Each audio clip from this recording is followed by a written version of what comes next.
இது ஃபர்ஸ்ட் மலேசியாவின் செய்திகள் உங்களுக்காக.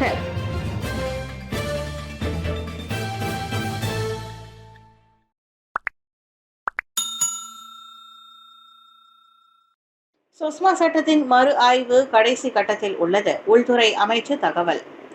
சுஸ்மா எனப்படும் 2012 பாதுகாப்பு குற்றங்களுக்கான சிறப்பு நடவடிக்கைகள் சட்டம் மீதான மறு ஆய்வு கடைசி கட்டத்தில் உள்ளது. பரிந்துரைக்கப்பட்ட திருத்தங்கள் விரைவிலேயே நாடாளுமன்றத்தில் தாக்கல் செய்யப்படும் என உள்துறை அமைச்சு தெரிவித்துள்ளது. பாகன் நாடாளுமன்ற உறுப்பினர் லிம் குவாங் யங்கின் கேள்விக்கு மக்களவையில் எழுத்துப்பூர்வமான வழங்கிய பதிலில் அமைச்சர் டாக்டர் ஸ்ரீ சைஃபுடின் நசுதியோன் இஸ்மாயில் அவ்வாறு கூறினார். கூட்டரசு அரசியல் அமைப்பு சட்டத்திற்கும் மலேசியாவின் அனைத்துலக மனித உரிமை கடமைக்கும் இணங்க சர்ச்சைக்குரிய அச்சட்டத்தின் கீழ் பட்டியலிடப்பட்டுள்ள குற்றங்களில் 73 குற்றங்கள் ஆராயப்படுகின்றன. சுஸ்மா சட்டத்தின் கீழ் கைதாகி தடுத்து வைக்கப்படுவோரை ஜாமீனில் எடுவிக்கவே முடியாது என்று சட்டப்பிரிவை நீக்கிவிட்டு அந்த அதிகாரத்தை நீதிமன்றத்திடமே திருப்பி ஒப்படைக்கவும் பரிசீலிக்கப்பட்டுள்ளது. இந்த மறு ஆய்வு போலீஸ் சட்டத்துறை தலைவர் அலுவலகம், சுஹாகம் எனப்படும் மலேசிய மனித உரிமை ஆணையம், நீதித்துறை, அரசு சார்பற்ற அமைப்புகள், கல்வியாளர்கள், சட்ட வல்லுநர்கள் போன்ற தரப்புகளுடனான கலந்தாய்வை உட்படுத்தியுள்ளது. மித்ராவின் கீழ் இந்திய சமூகத்துக்கு இவ்வாண்டு 16 உயர் தாக்க திட்டங்கள் அங்கீகரிக்கப்பட்டுள்ளன. சில திட்டங்களுக்கு அனுமதி இல்லை. பிரதமர் அலுவலகம். இந்திய சமூக உருமாற்ற பிரிவான மித்ராவின் கீழ் இவ்வாண்டு இதுவரையில் 16 உயர்தாக்க முன்னெடுப்புகள் அங்கீகரிக்கப்பட்டுள்ளன. நேற்று வெளியிட்ட அறிக்கையில் பிரதமர் அலுவலகம் அதனை உறுதிப்படுத்தியது. அங்கீகரிக்கப்பட்ட இத்திட்டங்கள் கல்வி மற்றும் பயிற்சிகள், ஆன்மீகம் மற்றும் கலாச்சாரம், சமூக நல்வாழ்வு ஆகிய 3 அம்சங்களுக்கு முக்கியத்துவம் தருகின்றன. நாட்டின் வளர்ச்சியில் இந்திய சமூகத்தையும் அரவணைத்து செல்லும் மடானி அரசாங்கத்தின் தொடர்ச்சியான கடப்பாடுகளுக்கு இது ஏற்ப அமைகிறது. அதே சமயம் குறிப்பிட்ட சில திட்டங்களை அங்கீகரிக்க முடியாமல் போயிருப்பதையும் பிரதமர் அலுவலகம் சுட்டிக்காட்டியது. டுவெட் எனப்படும் தொழிற்கல்வி மற்றும் தொழிற்பயிற்சி தொடர்பான முன்னெடுப்பும் அவற்றில் அடங்கும். இது தேசிய டுவெட் மன்றத்தின் அதிகாரத்தின் கீழ் வருவதே காரணமாகும். இது தவிர ஏற்கனவே சில அமைச்சுகளின் கீழ் உள்ள திட்டங்களை ஒத்திருப்பதாலும் சில முன்னெடுப்புகள் நிராகரிக்கப்பட்டன. RMK-13 இரண்டாவது நிதியமைச்சர் அமீஸ் ஹம்சாவை சந்தித்து பேசிய இந்திய நாடாளுமன்ற உறுப்பினர்கள். நாடாளுமன்றத்தில் தாக்கல் செய்யப்படவுள்ள 13வது மலேசிய திட்டத்தில் இந்திய சமுதாய மேம்பாடு தொடர்பான பல்வேறு பரிந்துரைகளை இரண்டாவது நிதியமைச்சர் டாக்டர் ஸ்ரீ அமீர் ஹம்சா அசிசானை சந்தித்து தெரிவித்ததாக கிளான் நாடாளுமன்ற உறுப்பினர் கணபதி ராவ் தெரிவித்துள்ளார். நாடாளுமன்றத்தில் சில இந்திய நாடாளுமன்ற உறுப்பினர்களிடையே நடந்த சந்திப்பின் தொடர்ச்சியாக நேற்று இந்த சந்திப்பு நாடாளுமன்றத்தில் நடந்ததாக அவர் தெரிவித்தார். 13வது மலேசிய திட்டத்தில் இந்தியர்கள் உட்பட அனைத்து இனங்களில் சமூக பொருளாதார தரம் உயர்த்தும் முன்னெடுப்புகள் இருக்கும் என அமீர் ஹம்சா கூறியதாகவும் இந்திய நாடாளுமன்ற உறுப்பினர்கள் மக்களவை விவாதத்தின் போது கூடுதலான பரிந்துரைகளை முன்வைக்குமாறும் கேட்டுக்கொண்டதாக கணபதி ராவ் தெரிவித்தார். இச்சந்திப்பில் தம்முடன் ஜெலத்துங் நாடாளுமன்ற உறுப்பினர் RSN ராயர், பத்து நாடாளுமன்ற உறுப்பினர் பிரபாகரன் மற்றும் சிகாமட் நாடாளுமன்ற உறுப்பினர் யுனேஸ்வரன் ஆகியோரும் கலந்து கொண்டதாக அவர் கூறினார். இதனிடையே தங்களின் கருத்துக்களை கேட்டறிந்ததற்காக அமீர் ஹம்சாவுக்கு நன்றி தெரிவித்துக் கொண்ட கணபதி ராவ் அத்திட்டத்தில் இந்தியர்களுக்கான பிரத்யேக முன்னெடுப்புகள் உள்ளடங்கி இருக்கும் என பெரும் எதிர்பார்ப்புடன் காத்திருப்பதாக தெரிவித்தார்.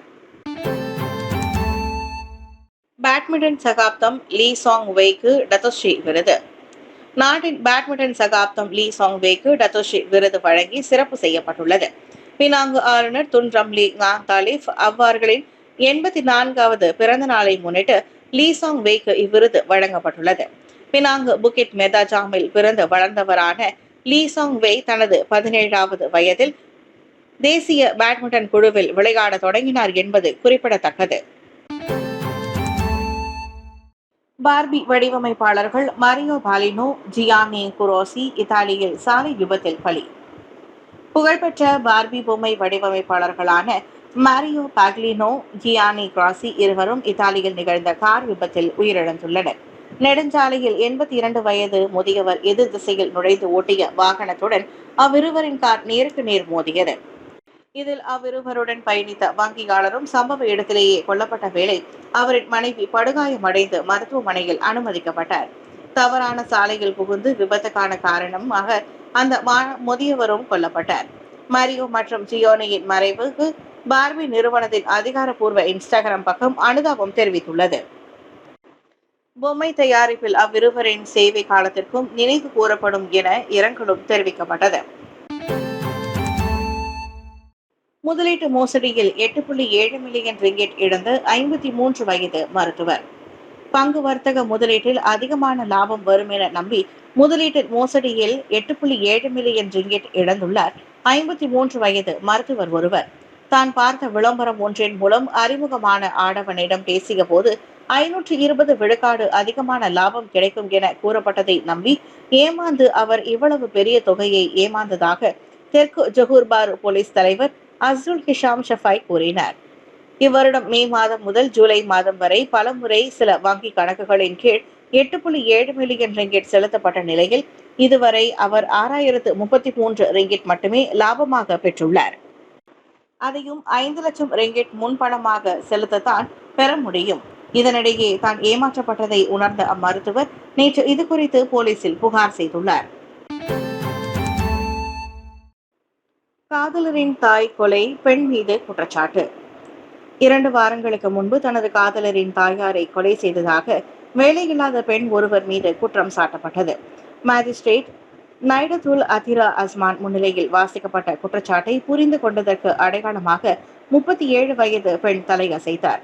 கொலை குற்றச்சாட்டு உயர்நீதிமன்றத்தின் அதிகார வரம்பிற்கு உட்பட்டதால் குற்றம் சாட்டப்பட்ட பெண்ணிடம் வாக்குமூலம் எதுவும் பதிவு செய்யப்படவில்லை. ஜூலை 15ஆம் தேதி தெலுங்கின்தான் தாமான் இன்டா ஜயான் ஜாலான் தெராத்தியில் உள்ள வீட்டில் ஒரு அறையில் 66 வயது மாதுவை கொலை செய்ததாக குற்றப்பத்திரிகையில் தெரிவிக்கப்பட்டது. கொலையுண்ட மாதுவின் சவ பரிசோதனை அறிக்கைக்காக செப்டம்பர் 11ஆம் தேதி இந்த குற்றச்சாட்டு மீண்டும் மறுவாசிப்புக்கு செவிமடுக்கப்படும். இழிவான அரசியல் நையாண்டி பாஸ் கட்சியை மலாய்க்காரர் அல்லாதோரிடம் இருந்து அந்நியப்படுத்திவிடும் ஆய்வாளர்கள். தாய்லாந்துக்கும் கம்போடியாவுக்கும் மத்தியஸ்தம் செய்து வைத்த மலேசியாவின் பங்கு குறித்து பாஸ் கட்சி தலைவர் ஒருவர் செய்துள்ள இழிவான அரசியல் நையாண்டி நடுநிலை வாக்காளர்கள் மற்றும் மலாய்க்காரர் அல்லாதோரிடம் இருந்து அக்கட்சியை மேலும் அந்நியப்படுத்திவிடும். அரசியல் ஆய்வாளர்கள் மற்றும் அவ்வாறு எச்சரித்துள்ளனர். பாஸ் தலைவர் அகமது ஃபத்லி ஷாரிய இந்த சர்ச்சையின் மைய புள்ளியாக உள்ளார்.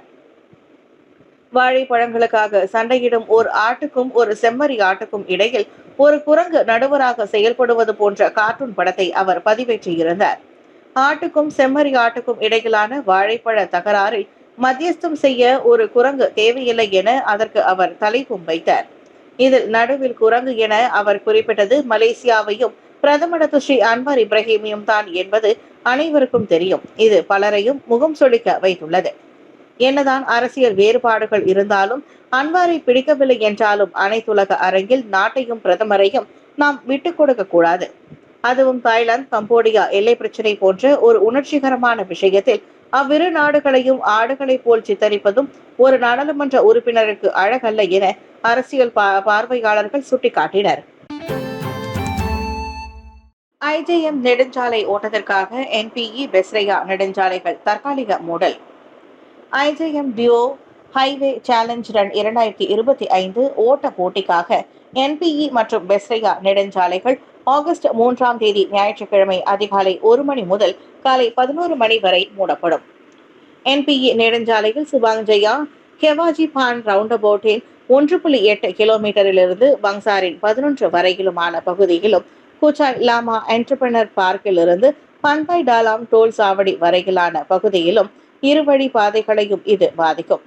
அதே சமயம் பெஸ்ரயா மூடல் குச்சாய் லாமா இன்டர்சேஞ்ச் தொடங்கி ஜாலான் பண்டான் சாத்துவின் 21.9 கிலோமீட்டர் வரை MRR 2 சாலையின் இருவழி பாதைகளையும் பாதிக்கும்.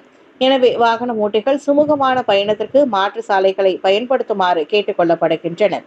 மாற்றுப்பாதைகள் குறித்த தகவல்களை என்பிஇ பெஸ்ரயா சமூக ஊடக பக்கங்களில் காணலாம். இந்த தற்காலிக மூடலுக்கு பொதுப்பணி அமைச்சும் நெடுஞ்சாலை அதிகார தரப்பும் ஒப்புதல் அளித்துள்ளதாக அவ்விரு நெடுஞ்சாலைகளின் பராமரிப்பு நிறுவனம் கூறியது.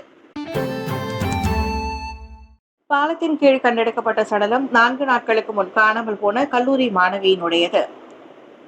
செவ்வாய்க்கிழமை பூச்சோங்கில் உள்ள சுங்கைட்லாங் பாலத்தின் கீழ் கண்டெடுக்கப்பட்ட சடலம் கடந்த வாரம் காணாமல் போன 23 வயது தனியார் கல்லூரி மாணவியுடையது என நம்பப்படுகின்றது.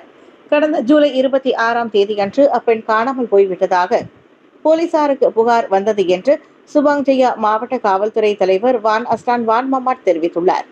இந்நிலையில் இறந்த அந்த பெண்ணின் உடலை பரிசோதித்ததில் பாதிக்கப்பட்டவரின் கால் சட்டை பாக்கெட்டில் ஒரு சாவி கண்டுபிடிக்கப்பட்டுள்ளதாக அவர் மேலும் குறிப்பிட்டுள்ளார். காணாமல் போன அந்த மாணவியின் அங்க அடையாளங்கள் இறந்தவரோடு ஒத்துப்போவதால் குடும்பத்தாரிடம் உடலை ஒப்படைக்க முடியும் என்று அதிகாரிகள் கூறியுள்ளனர். இந்நிலையில் பாதிக்கப்பட்டவரின் உடலில் காயங்களுக்கான அறிகுறிகள் ஏதும் இல்லை என்றும் வான் அஸ்லான் மேலும் கூறியுள்ளார்.